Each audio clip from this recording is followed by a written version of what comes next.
Subukan natin mga kalagalag. Itong ating siya ay pangbayawak. Ito.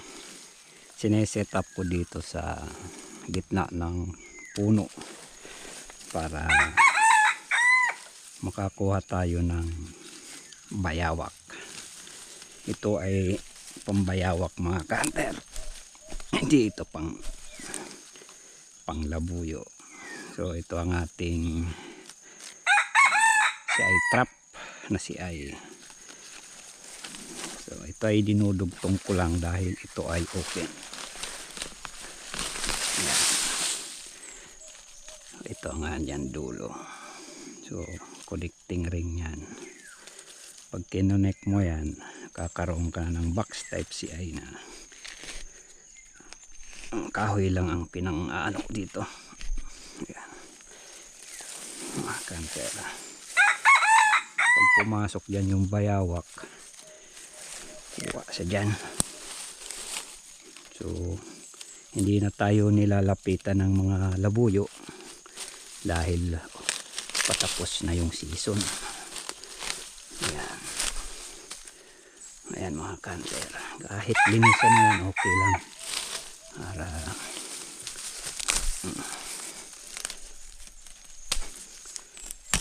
yan.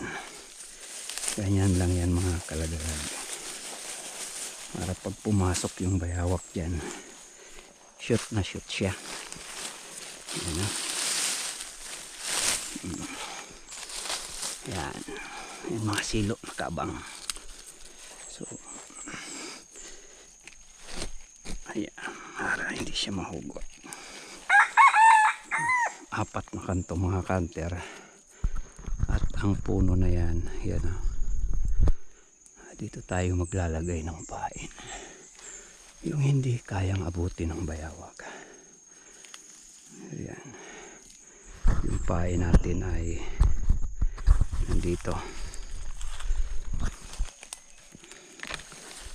Ito yung pain natin mga kanter. Hasang ng isda. Kuha tayo ng baging. Ay hindi, mayroon pala akong tali dito. So ito, para kitang kita to kumidadaan na tao. Baging na lang. Ito ka-idol. Baging. Marupok. Hanap tayo ng medyo ano.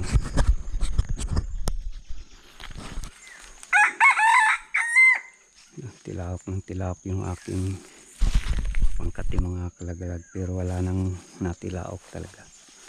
Wala nang nasagot.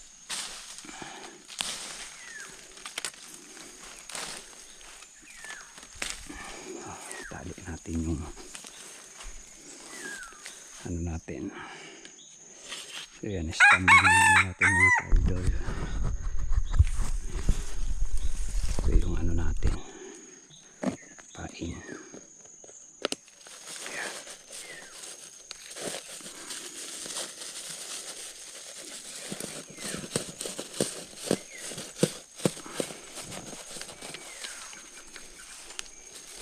Kamay na mga kalagalag.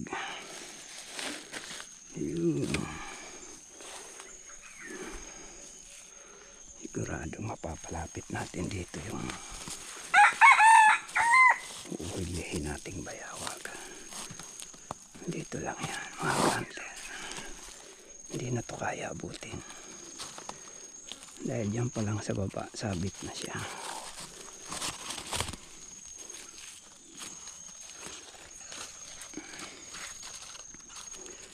Ganito ang paglagay mga kalagalag ng bitag sa bayawak. Panila pa kami dito, tumitilaok tong ating kati. Pero yung ating inaabangang mga alpas wala na. Tayo ng pangtakip dito sa ating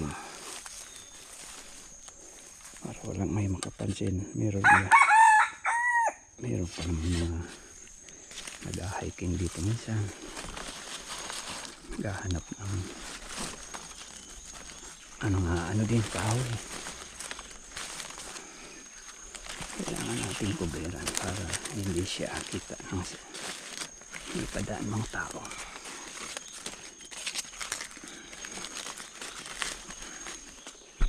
Yan mga kalagalaga. Kunti pa. Lagyan pa natin ang isa.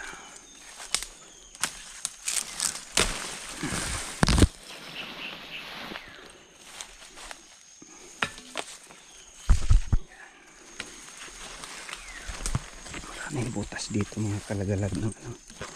Yun, antik. Napakan ko. Aray. Sakit. Sakit makakagat.